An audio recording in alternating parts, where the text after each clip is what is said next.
Hey everyone, it's Joy here. Welcome back to my channel. Today is day one of Spellbinders Crafty Advent Calendar, and I have a really cute card for you today. I am not going to do every single day because that's just a lot of videos, and so but I will do them throughout the month. So let's open up day one. I had no idea what it was before I started. I'm trying to find number one. So let's dig into this thing. This has 24 days of crafty goodness that you can make, which is a lot of fun. But it's this cute little car die with a present. And I turned it into an ornament. Maybe it was supposed to be an ornament. It could be, probably. But that's what I went with because that's what I saw when I unpackaged everything. That little square thing on the left, at first I'm like, what is that? It ends up being a present. But then you have your tire, your centerpiece. You have a little sentiment that will die cut into the door. I have die cut from Wild Cherry Cardstock. I've also die cut from Forest, Gold Touch, Silver Mirror, and Ebony Cardstock, all from Cardstock Warehouse. I'm going to place the little For You sentiment die. I'm running that through the die cut machine. And now we have this cute little sentiment. I'm just carefully peeling off my mint tape. And then for the tires, I used Ebony and Silver Mirror Cardstock. I'm going to glue those little pieces together. And then I die cut from Forest, the little present, but I'm going to add some little extra things to that. Some extra detail to that with a white gel pen. You could also die cut that from like a patterned paper. That would be really cute too. But look at that cute little car. I love it. Let's get this present together. I'm adding the top of the box. Now let's do our background and then we can finish putting everything else together. I'm going to ink blend a mini slimline card panel. This is about 3 1/4 by 6 1/4 inches. I'm using Field ink from Simon Says Stamp. They're positively saturated ink. I'm darker on the outside and going lighter on the inside, and we're going to do some stenciling. I'm going to use scrapbook.com's tree stencil and their cloud whip. Now I will say I should have let this paper dry because this does absorb the ink color a little bit, or if you didn't want to do this, just use a colored cardstock and then you won't have that issue. But it turned it a little nice, really soft green, which is pretty and I didn't mind, but if you want it bright white, I would just be aware of that. I am using the grip mat from Waffle Flower.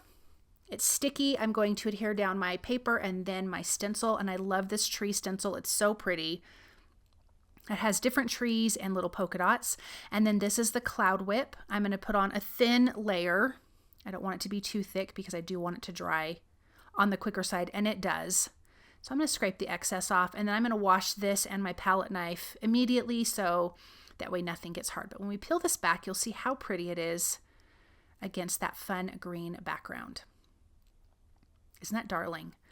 Okay, let's do our sentiments. I am using Honeybee Stamp's Peace, Love, Joy sentiment. I think it's so pretty. We're going to color this in. I'm using the Peace and Joy, and then the rest of it says This Christmas. I'm prepping it with a powder tool. I'm using clear embossing ink in my Misty because we are going to heat emboss with gold embossing powder.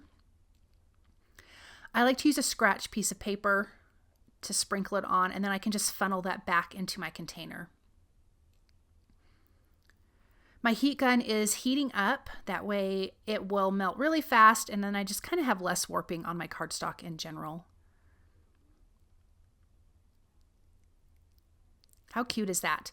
Then I'm using coordinating dies. I love that Honeybee Stamps always has coordinating dies for their sentiments. So let's pull those out, pop those in place.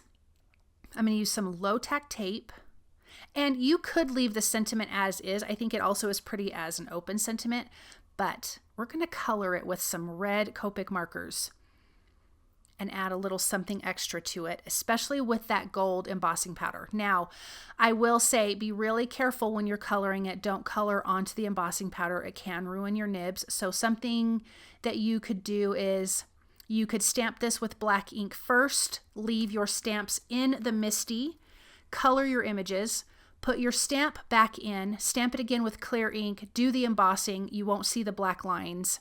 Then you can use the die cut to die cut them out. But I did not do it that way. This is small and easy. I can be really careful to not color onto the embossing powder. But I'm using Copic markers, R39, 37, and 35, I believe. I'm starting with the darkest, 39. This is the medium, 37, kind of blending out, closing in that space, leaving just a little bit of a white area, and that is where my lightest Copic marker is going to go, which is R35. I'm going to do the same thing for the piece, but look at how pretty that is. Because that background is, there's so much green on the background, I definitely wanted to add a good amount of red. The car is red. We do have a green present, but I wanted to bring more red, so that's why I chose this color to color in our sentiments. And I love the font on this. It's so pretty. It's just very, very, very lovely. So there's that medium color R37, and then let's just finish really quick with the R35. And then we can start putting this card together. Okay, the background is dry. I'm just going to kind of clean off the edges where some of that cloud whip was hanging over. Here's our pieces. So we have that long piece there. So to me that reads as an ornament. Then there's a bow. I have die cut that from the Gold Touch cardstock.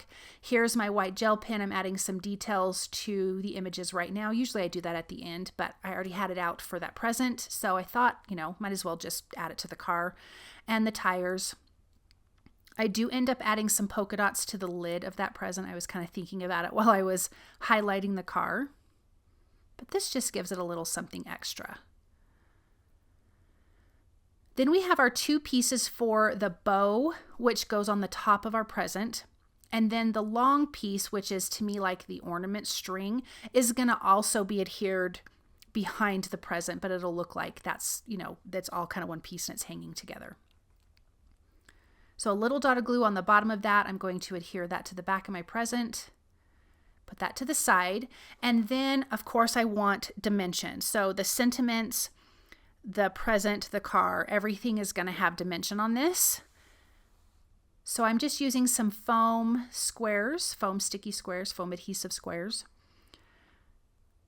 Just using my reverse tweezers because my fingernails were getting in the way. And then a couple on the back of the present here. And my little thing kept coming unglued. Okay, let's peel off the release paper.